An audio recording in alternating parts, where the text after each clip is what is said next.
All right, a few days after President Bola Tinubu brokered an agreement to end the political crisis in Rivers State between the sitting governor, Similaye Fubara, and his estranged godfather and immediate past governor, Ogwuche, what exists in the state can at best be described as a piece of the graveyard.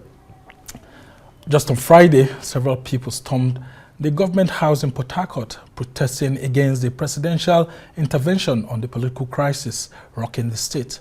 The protest was also in solidarity with the state governor, Fubara, and was staged by labor unions, students, youths, civil society organizations, and members of the Hausa community in the state.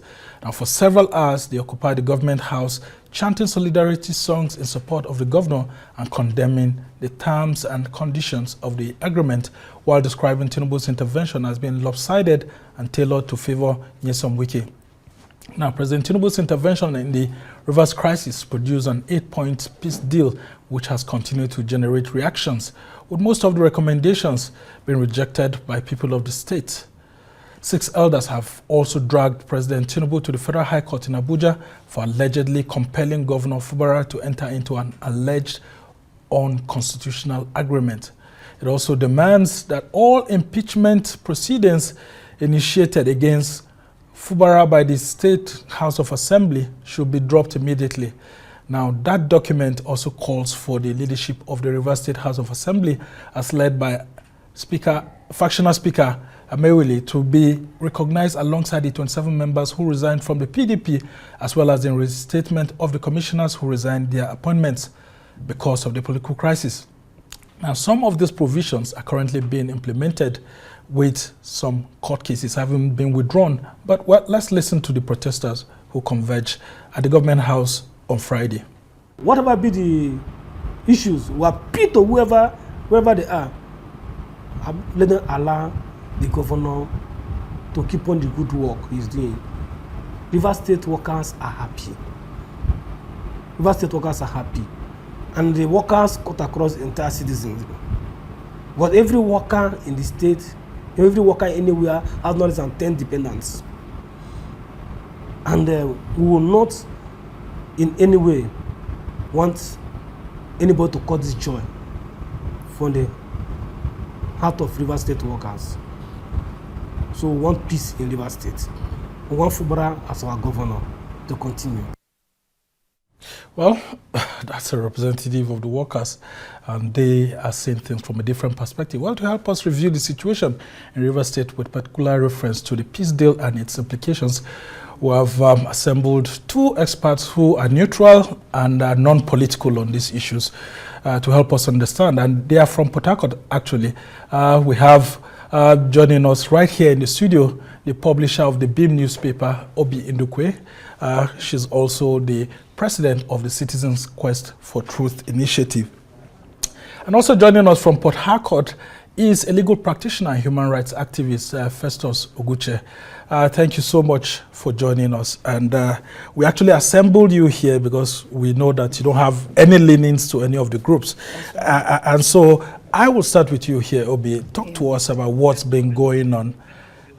And okay, I'm being told that we should just go straight to Port Harcourt. Well, Ogwuche, let's have you on what's going on in Port Harcourt at the moment. What can you talk to us about? Because we hear that the person who is being put to test, whose political prowess is being put to test here, former governor of the state, Ogwuche, has arrived Port Harcourt despite the threats by some other group that he shouldn't come into town. He's in town. So what's the latest feelers like from Port Harcourt at the moment? I would say that I don't think it's a wise thing to ask him not to come to Port Harcourt. He has his freedom of movement. I think he's taking it beyond the ordinary sphere of what you understand as the feud or crisis going on between the governor and the ex-governor. Asking somebody not to come to town is totally unnecessary, and it comes also of a mindset towards evil and acts of irresponsibility. If he has come to town, he has come to town. He was governor of this state for 8 whole years, and I don't think there's anything that will be a restraint to him to return to this state for legitimate purposes, particularly in this Yuletide season. He has come to probably spend Christmas with his people. Whatever is on ground in terms of the crisis, in terms of the controversy, is totally and completely immaterial. But I'll tell you that the mood here in Rivers State is one of calmness.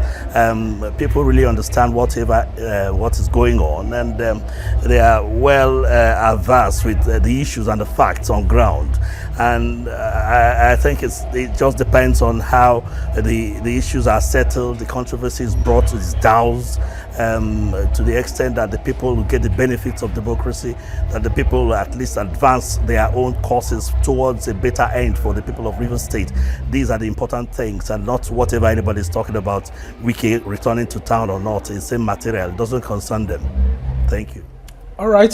Thank you for laying that down. Also, we wanted to really be sure that Jason Wike is actually in Port Harcourt. And I come to you now, Obi. Yeah. Talk to us about what's been going on generally. And a lot of political observers, people who are not affiliated to any of these groups, have said that, look, there's a tendency that this political crisis may develop into what may have a national impact. But what's been your assessment so far? Yeah, well, as expected, whenever there's a crisis like this, people want to take advantage of the moment, because the key players have opened their flanks up for people to be part of it. Because first and foremost, you ask the question, what are the real issues? Wike is PDP, the governor is PDP. Wike made it possible for the governor to emerge as a candidate and then win the election eventually. So for me, it's supposed to be an internal affair of the party. It doesn't really have any business with the other people who want to take advantage of. But of course, you expect that. Protests are always there in a democracy, is allowed, but people need to limit it. You know, people need to understand what the issues are. First and foremost, we have not even been told what the issues are. It's all grapevine. It's all some section of media. People say, oh, this one is asking for this money, this one is asking for this power and all that. But the people involved have not really come out to say, these are the issues. Well, Jason Wike says the structure that he put in place to bring Governor Fubara, yes, let's look is being dismantled. Yeah, but we've not also heard from the governor. He has not said that he has tampered with the structure. He has not responded to that. And he's been kind of quiet. If you ask me, he's not talking more. People are not, a lot of people, even the former governor, Rufus Adajudge, also complained that even the letters they wrote to him, he never responded. Very many people feel that way. You know, he's not talking, but people are talking.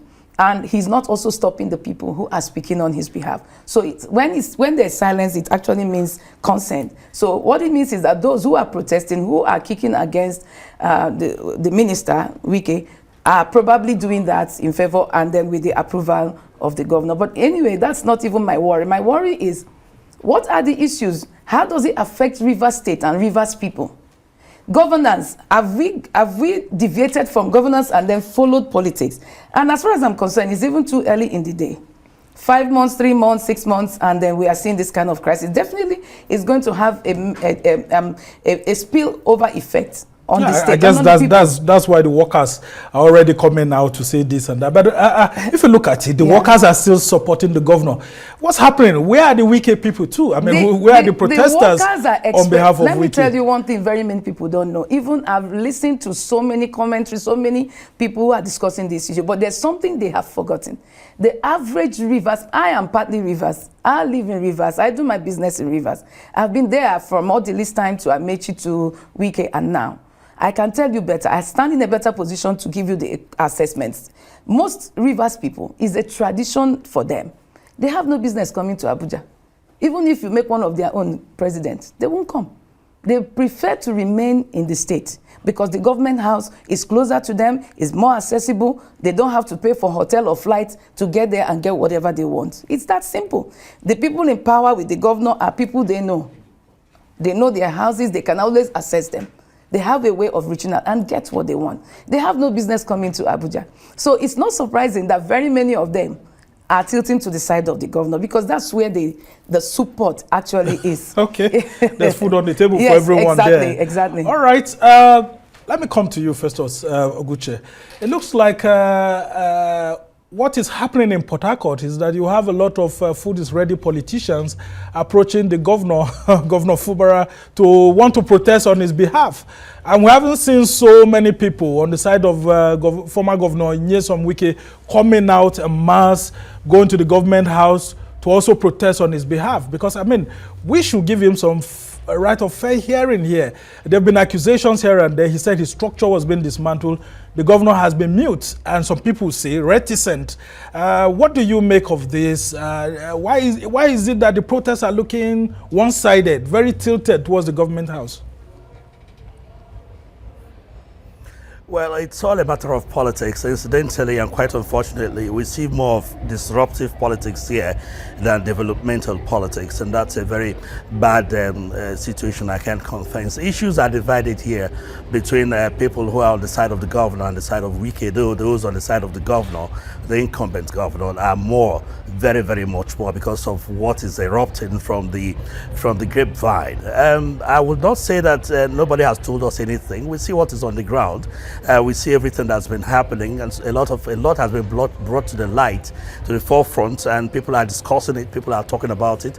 For over 2 weeks now, there's been very tensive situation here in Rivers State, and the people are expressing themselves one way or the other in so many directions that the crux of the matter, the subject matter, has to do with the enthronement of an illegitimate order over and above the constitutional order, which a lot of people find unacceptable. It's not peculiar to Rivers State alone. It's something that pervades the entire spectrum of the Nigerian society in terms of governance. We've had some bit of stories about it in Lagos State, in Edo State, in Kano State, in Kogi State, and on and on.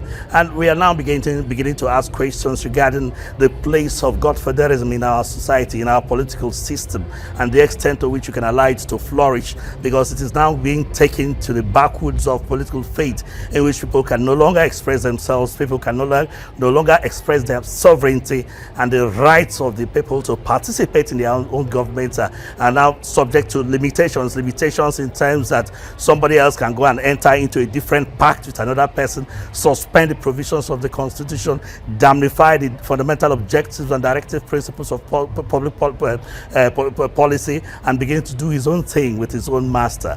And I think in better climes, these issues that are cropping up now, particularly in Rivers State and elsewhere, they have their criminal implications, because if you're talking about political patronage within political parties, it is there the privilege and opportunities given to members of political parties who worked for the emergence of a political system, particularly at the state level, at the governorship, at the houses of assembly. They could get contracts, they could get some remunerations, they could get one or two privileges here and there, but not to the extent of taking percentages of resources allocated to states. That is criminal. And when that happens in ordinary climes, I think it's a responsibility of the anti-corruption bodies, the Economic Financial Crimes Commission, Independent Corrupt Practices Commission, to wade into that matter, how some individuals can hijack state authority for their own personal aggrandizement. And that's my position on the matter now.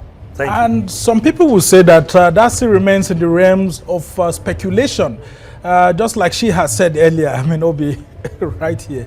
There's no document that actually states that Wike forced Governor Fubara to actually release so amounts monthly or to do this. So people are still saying that it's still within the realms of speculation here and there. The governor hasn't spoken himself, but I want you to speak about the decision by 6 Rivers State elders, people like Senator Bennett Birabi, Senator Andrew Uchendu, and Kyobrig, and all of that, to go to the Federal High Court in Abuja to stop what they allege is an unconstitutional agreement by President Tinubu that was forced down the throat of Governor Fubara, if you may want to see it that way. What do you make of that suit? Isn't it overreaching, considering that, I mean, whatever agreement that was done was a gentleman's agreement that may not necessarily be binding on both parties in the eyes of the law? Thank you very much for that insight. You stated that people have gone to court. That's sufficient evidential proof that there's something happening on the ground, and it's no longer within the realm of speculation. Speculation is subjective anyway, but to my mind, a whole lot of the issues that border on this controversy, they are now erupting. They are before our very eyes, and we can see them glaringly. The fact of those people going to court is still very much, as far as I'm concerned, the proper manner of exercising the due process of the law. There's an 8-point agreement that has come out, and people are looking at it, and people are wondering whether this should be or this should not be. As far as I'm concerned, going to court is just being on the side of surplusage, because I've taken a look at that 8-point agenda, and I think it's a worthless piece of document that should not even be looked at in any way. So going to court may be just to make sure that all grounds are covered, but in essence, it is totally and completely unconstitutional. And some of us begin to wonder why the president will want to be identified with that kind of documents in any way. But we now look at it from the purely from the point of view of the attitude of our political elites, and the fact that probably they tend to do things that will meet their own expectations, contrary to the will and expression of the people. The truth is that a lot of issues are yet at the background. I agree with you totally and completely, but that does not expressly mean that these issues are not in the forefront of issues. We know that the House of Assembly of the state had been collapsed. That one is for nothing. It's not just anyhow that somebody will just go and collapse the House of Assembly. We know that 20-something members of the House of Assembly had defected to another political party, and there's an agreement saying that those things should be put together and driven away by one whirlwind that is neither here nor there. We also know that there are issues between the governor and the former governor of Rivers State, and these things are enough to put fears in the minds of people to go to court. My only snag is that they joined President the president in his personal capacity, the President Bola Tinubu in his personal capacity. I don't think that should be. I think if he's to be joined, he will only be a nominal party within the concept of that proceedings, and not a matter that should be brought in his personal capacity. Having joined the Attorney General of the Federation, I think it should be sufficient. Even though the president may have acted outside the realms of constitutionalism, I don't think it's something that should be attached to his person in his personal capacity. Anobi, let's talk about this anger by some of these Rivers elders. They said that there seems to be a state capture from Abuja. They're accusing President Tinubu of using his APC-led federal government to want to interfere in the things that are happening in the state and forcing down the throat of the PDP-led governor. Some things that he shouldn't have agreed to sign to, but well, from what we're hearing and from what the Commissioner for Information in Rivers State said, that the governor signed that document alongside his deputy and others. What do you make of that scenario? Should they have actually gone to court? And then, this is just a gentleman's agreement. What do you make of all of that? I said it the first time. I said people will want to take advantage of the situation. Some of them have been in the dark for a very long time. And so this is an opportunity for them to also show up. Now, for me, the president in his capacity as the leader of APC, which is the ruling party, and with Wike as one of his aides, who is having an issue or some issues with the governor, who is PDP. First of all, who requested for the president's intervention? The governor wanted it. Yeah, and coincidentally, some of these elders too actually asked President Tinubu to intervene. They wrote and they spoke, and the man intervened. Now, the documents we're seeing flying all over the place, it's not on any letterheaded paper, it's not signed. The president's spokesman has not come out to issue any statement to the effect that there was a meeting and these were the resolutions. But well, he actually sent that to journalists. Okay. He sent that to journalists. Now, the people signed, the governor signed, and the Commissioner for Information, just a few days ago, said the governor signed and he was not under duress. So who is going to court? Well, we're going to speak about that duress part, because the former commissioner who is saying that the governor practically signed it under duress. Yeah, but the current commissioner, who happens to be my colleague and was my secretary when I was president of RIFPA, said so, and I can vouch for him that whatever he puts his signature to, that's the truth. And you don't think that was a political statement? No, it wasn't a political statement. Because the governor is here to speak. When it was the governor's turn to speak, he only just said that whatever it will take for peace to reign in Rivers, that he will make that sacrifice. And he has done that. He has said, I will sacrifice. I was shocked that day.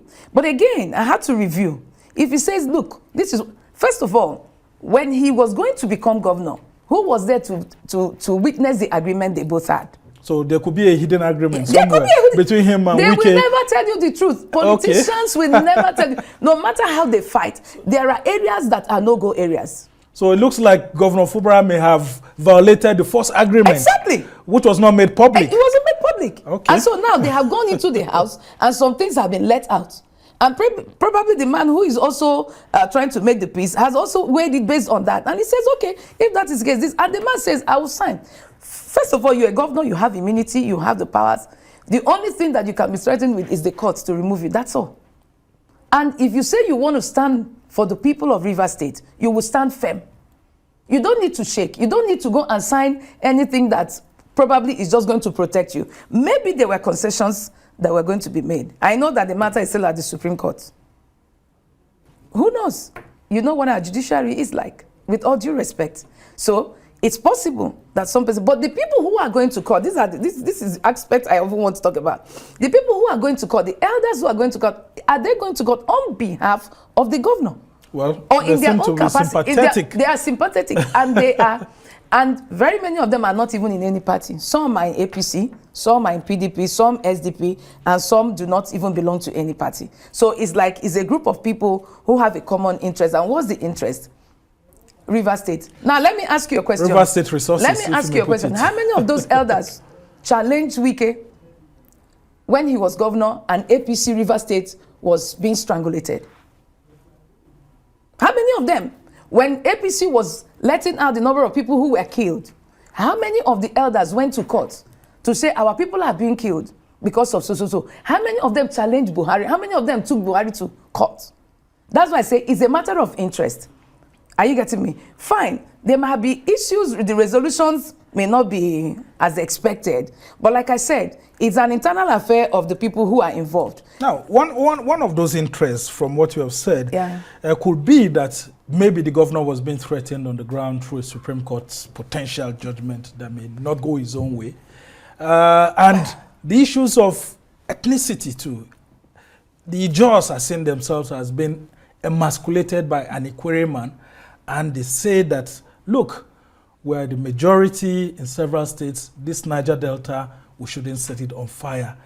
As a result of that, let's rethink and sit down and talk. But it looks like the Ikwere man who is in Abuja here with federal power is saying, no, you don't know what we may have reached behind, like you had said. This guy owes me something. What do you make of that? Yeah, Sumna, let me tell you something. The Ikwere man, in the history of Rivers, I mean the democratic experience, I think this is about the first time an Ijaw man is coming to power. After Odili, it was Amechi. Okay, before Amechi, Celestine Omeye, 5 months short-lived, and then Amechi came, Ikwere man, same upland with Odili. Then after Amechi, it was Wike. Now, when it was Wike's turn, we had a first lady and a president who were Ijaws. And they couldn't stop Wike. In fact, they aided Wike to become governor. You're talking of former President Goodluck Jonathan and his wife. Patience. Yes. So was it that there were no Ijaws who were going to run for this election? And then these same people who are screaming, Blue Mother, were all part of the process.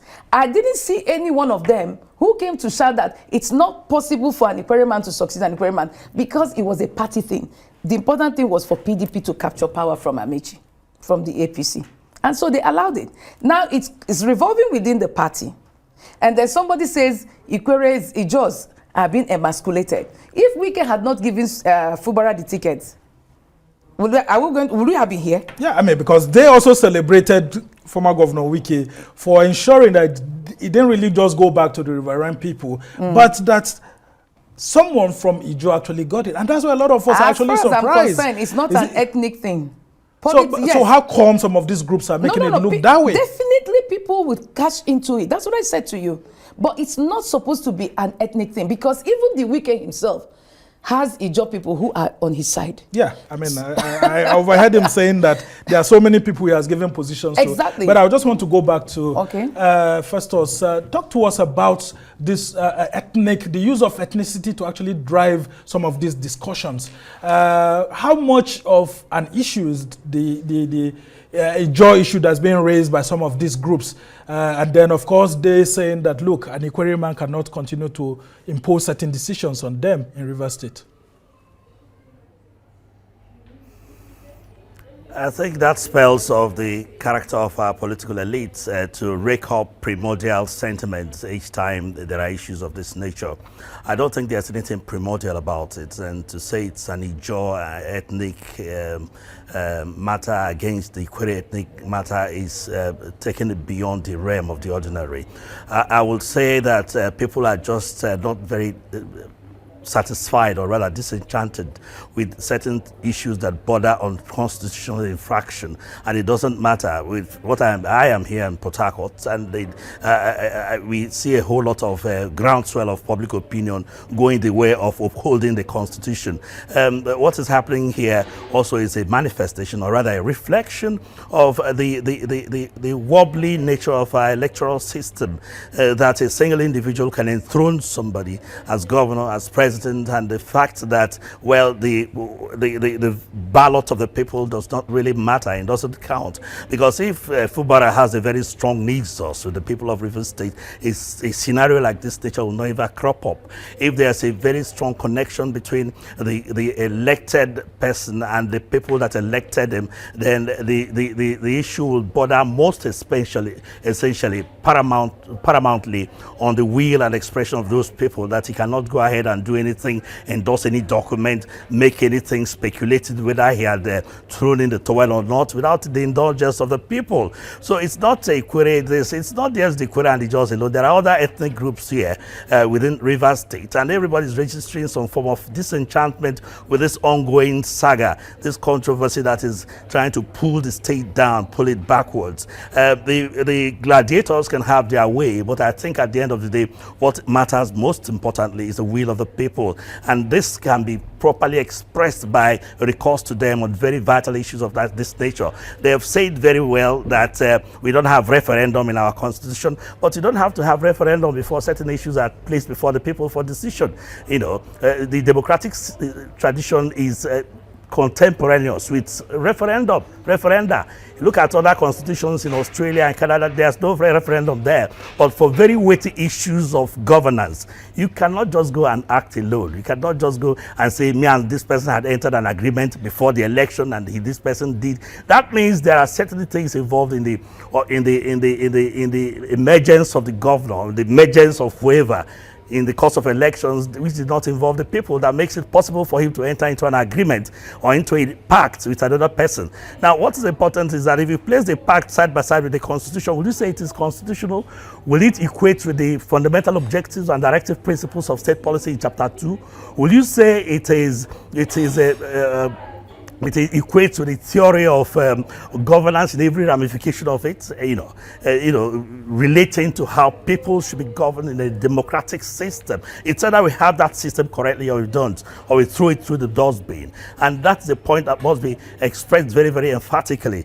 People who want to express their interests, express their views, are free to do that. We are living in a very free, democratic society. But I'll tell you that do you ever envisage a scenario, or for instance, does the Constitution envisage a scenario where you have several interests represented in a state executive system? In other words, you have a commissioner who is loyal to this person and another commissioner who is loyal to that person. Will you ever say that it's something within the ramifications of constitutional instrument that can be envisaged? Will you call it a pact that can pander to the will and interest of the people, that can be called a public interest document? That's the issue. And it's not an Ikwere or this. If the Rivers State collapses, it will collapse on everybody's head. Right. And I think the distinctions are totally unnecessary. Yeah, I mean, you've raised some very critical points there. the anticipation of the Constitution is that all the commissioners will be loyal to the Constitution of the Federal Republic of Nigeria and to the people. But unfortunately, we are seeing loyalties being, placed in the hands of politicians. And of course, when one person also buys forms for a lot of people to contest for political power, this is what you get. And when the appointees are also put in place by several people, of course, they'll be loyal to them. But these are the issues we'll be discussing when we come back from this break. We'll now go on a short break. And when we come back, we will be talking about this specific document and what an eyewitness during that pact that was signed in Abuja here between Governor Fubara and former Governor Ogwuche saw, what he saw and what exactly he said were the things that led an executive governor with immunity to put pen to paper. And then, of course, after that, we now hear all this outcry. So just stay with us as we go on this short break and come back.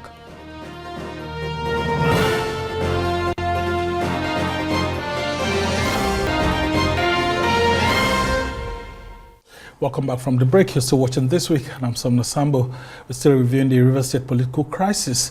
Well, as the crisis continues, a member of the River State Elders and Leaders Forum, David Briggs, who was present during President Bola Tinubu's intervention in the state's crisis, has been spilling the beans about what he claims truly transpired at the meeting between Governor Fubara and the FCT Minister Nyesom Wike and other Rivers stakeholders to find lasting peace to the crisis in the state. Now, he's asking citizens not to allow the president undermine the constitution, accusing him of threatening Fubara and handing down a presidential decree that favors Wike to him to sign.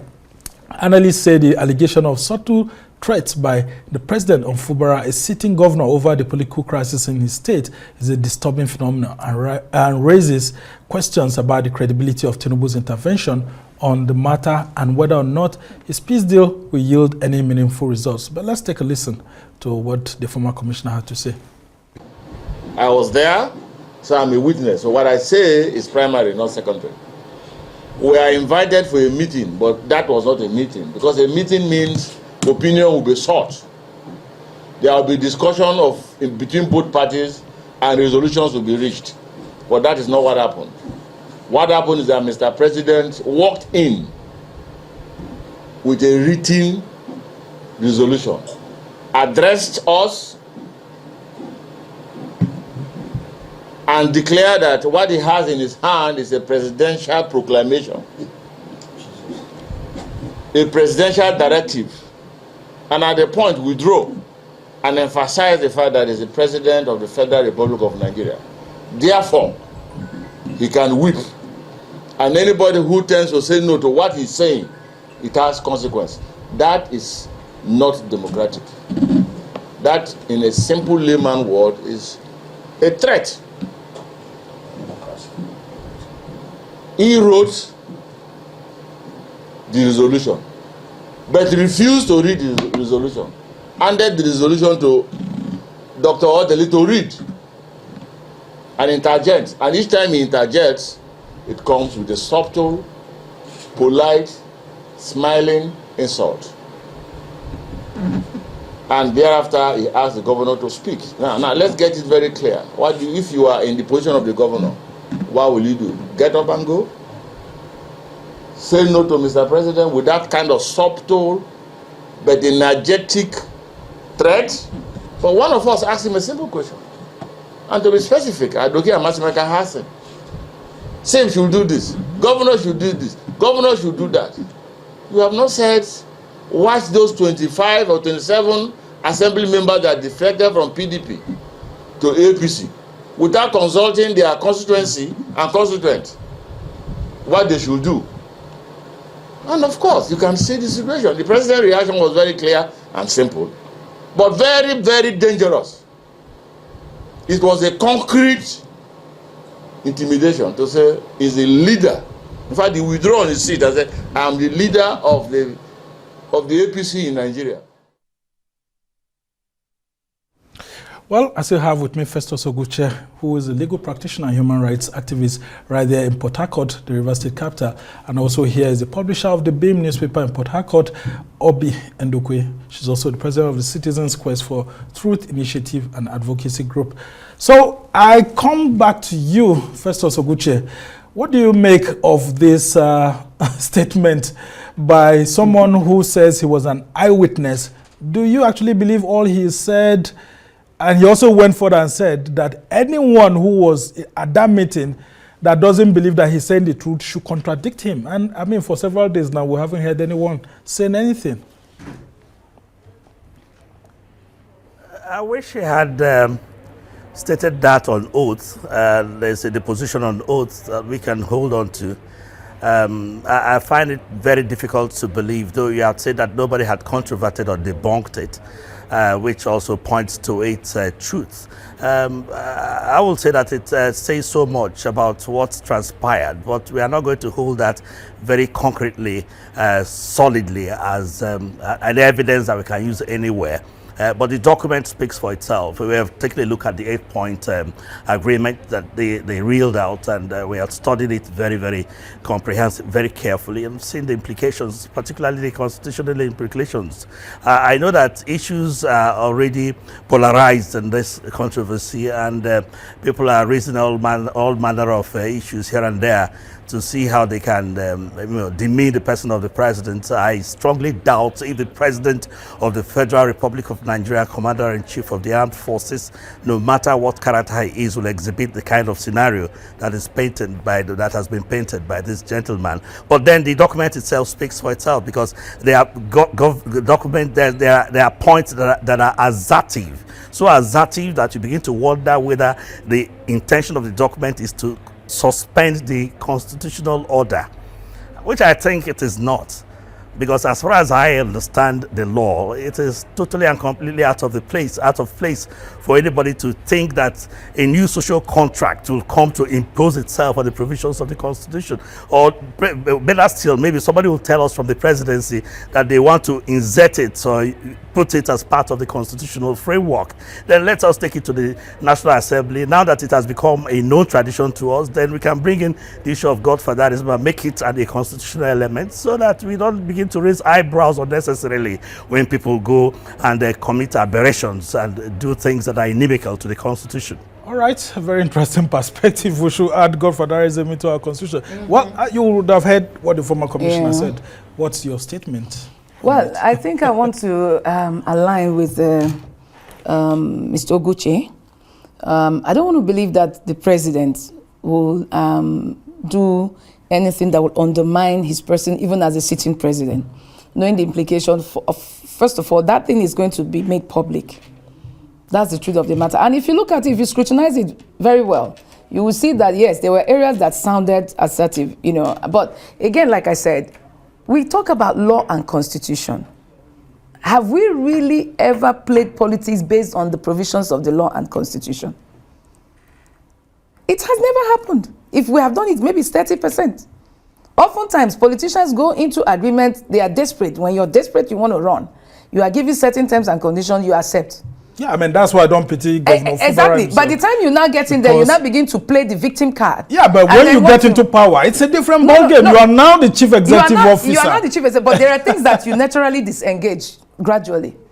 Even in the Bible, when Christ, God was sending the children of Israel to the promised land, he said there are enemies that are there, but I'm going to be driving them out yearly, one after the other, gradually.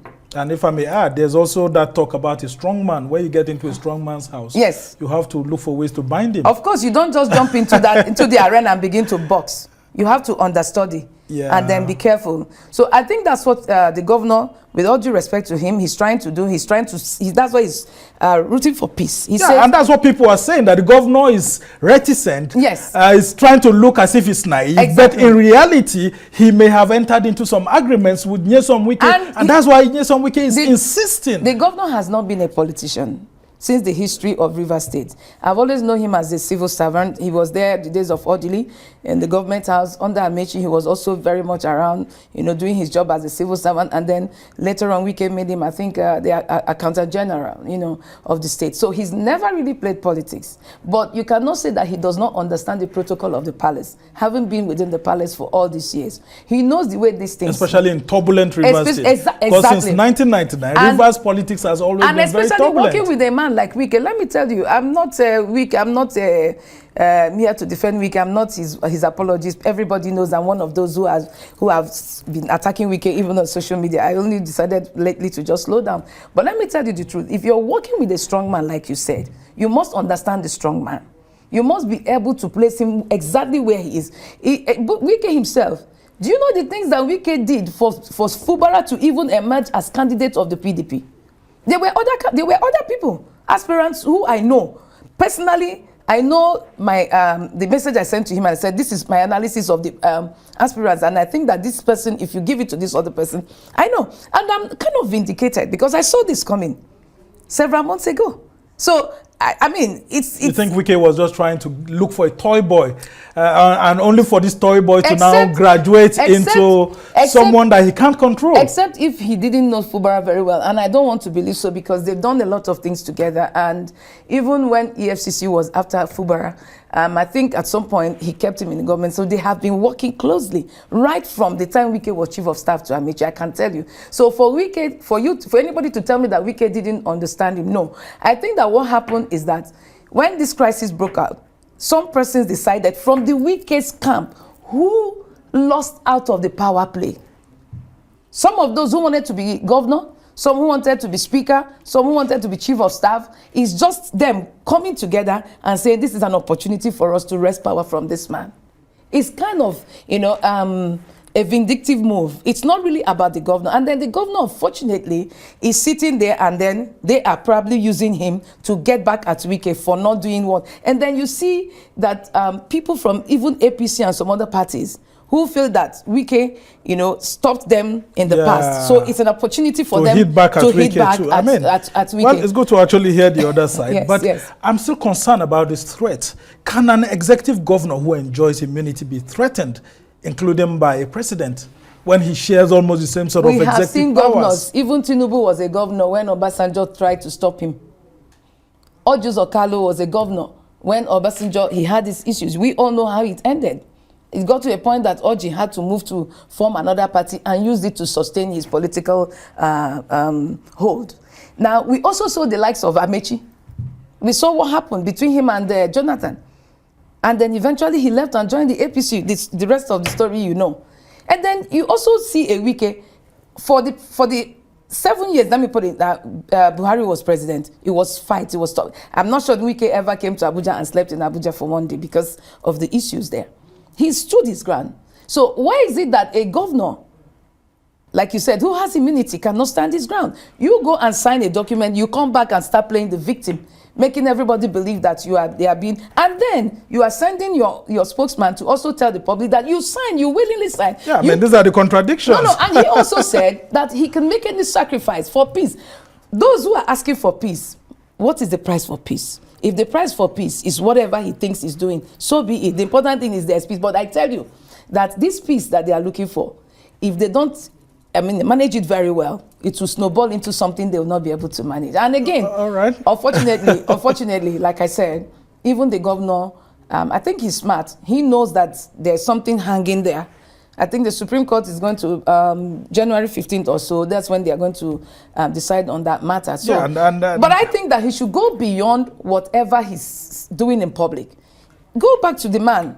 You know how you've worked together. It's not just because of the governorship. They've been very close.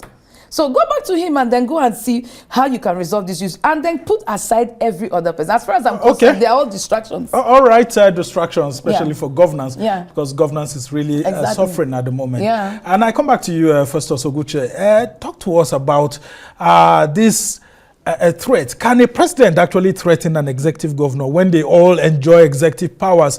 Like we heard Briggs saying earlier on, that it was more of smiling, subtle threats and intimidation by the president while they were at that meeting. And then could it also be, from what I've heard her say right here, that maybe the fear of the Supreme Court's final decision on the Rivers State governorship election may have in a subtle way made Governor Fubara to actually append his signature to this document that's now been very controversial and highly volatile? Yes, that's a very good question. There's nothing that's impossible within our constitutional framework. Anything is possible. It's the fact of our federal system tells you very, very clearly that the generality of the power resides in the center. Look at the legislative lists, the concurrent lists, the exclusive legislative lists. You see that the governors, the states, have virtually no power or authority. And it's not a tradition that has started today. It started right from the days of the First Republic even. And then we know the case of Balarabe Musa against the NPN government of Shehu Shagari. Then if you come to these closer times, you know for sure that there was one time the governor of Ekiti State was trying to evacuate persons in the forests, and the presidency came and said, if you move an inch further from here, we're going to deal with you ruthlessly, because the herdsmen that are in the forests and who are killing people are exercising their right to freedom of movement. So the possibility of the president laying siege on the governor is there. And he has all the powers that can be exercised. A declaration of state of emergency, can use the institutions within to deal ruthlessly with him. Amechi suffered it. Wike himself was to suffer it, but I think for his bronze and probably use of his brains also, he was able to maneuver through during the Buhari presidency. So these are possibilities. And the fact is that we have a system where individuals are stronger than the institutions. And that is very, very, very terribly bad, because it's like a time bomb that could explode any time. The fact that our institutions are so weak, so very weak, that a single individual can determine who will emerge as governor in a state. A single individual can determine how the resources of a state could be shared. And you call that democracy?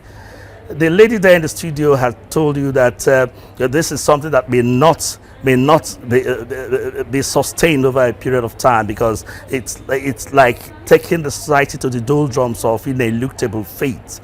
We must have a system where the institutions are very, very strong. The judicial system have been used as a thread. Of course, yes, we know there are squalid proceedings in that system that are questionable, and there's so much issues that arise when you're talking about the judicial system, including the Supreme Court, in spite of the fact that Tuputa had told us that their supremacy does not pander, or does not relate or translate to perfection.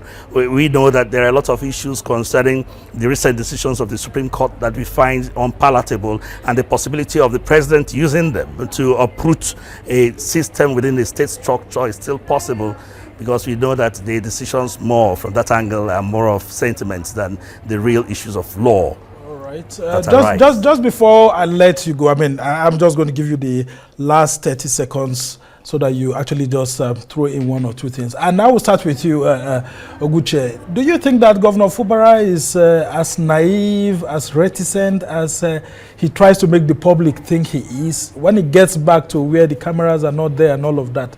Is this someone that could have, does it come across as someone who could have signed a pre-election document, an agreement with former Governor Nyesom Wike, that he will do this and do this only for him to get into power, and he wants to become a turncoat? Does it look like someone who is not naive like he tries to project in the public? No, he's not as naive as you think. I think he's just trying to play smart. In the first place, we know the antecedents, we know the process that propped him out and made him the executive governor of Rivers State. We are not contesting that. The issues are in the courts. And for the fact that today he's the executive governor of Rivers State, and I think he's just trying to tread softly. But in doing that, he could tread on banana peels. He could tread on nails. I think it's a better thing for somebody in his position to be very frontal and direct in his assertions and the things he wants to do. If he was called at a meeting and asked his opinion on a matter of that agreement, he should be very, very, very expressive to state that, look, I don't want this. You cannot impose this on me. That's the hallmark of a man who's fit for the office of the governor. But if he's trying to be careful or trying to be a little this way and that way, then of course he's trying to see how he can protect himself. All right, but it depends I'm sorry, on I the will extent just to have which to he can cut in sustain here. that. Yeah, I'm just sorry. I just have to cut in very quickly because we're losing time. And to you too, do you think that we'll see the different governor of Fubara if he gets the Supreme Court judgment? Of course. From January. Of course, it's expected. Whatever you're seeing, as far as I'm concerned, is just smoke screen. Let me just lie low and get this thing done, you know. And then, of course, the people that he's also fighting with are also very smart. And they can't tell me they don't understand it. So anybody thinking that the man is naive, that means you don't understand it. All right, well, that's how our politicians usually are. Well, we must thank you so much, Obi Ndukwe, who is the publisher of the Beam newspaper in Port Harcourt. Thank you. But you're here in Abuja with us. We must thank you for your insight. Thank you. And I really like ladies who are very smart in politics. Thank you. Thank you so much. We can only wish you more, a better future if you ever think of going to politics. And of course, we've had Festus Ogwuche, a legal practitioner and human rights activist, very smart with the constitutional issues and helping us to have a sweet grab of all that's happened in Port Harcourt. And we must thank you immensely for joining us on the program. Well, that's how it's been on this edition of This Week. Thanks to our production team here in Abuja, Lagos, and London. Do join us same time again next week. I'm Somna Sambo.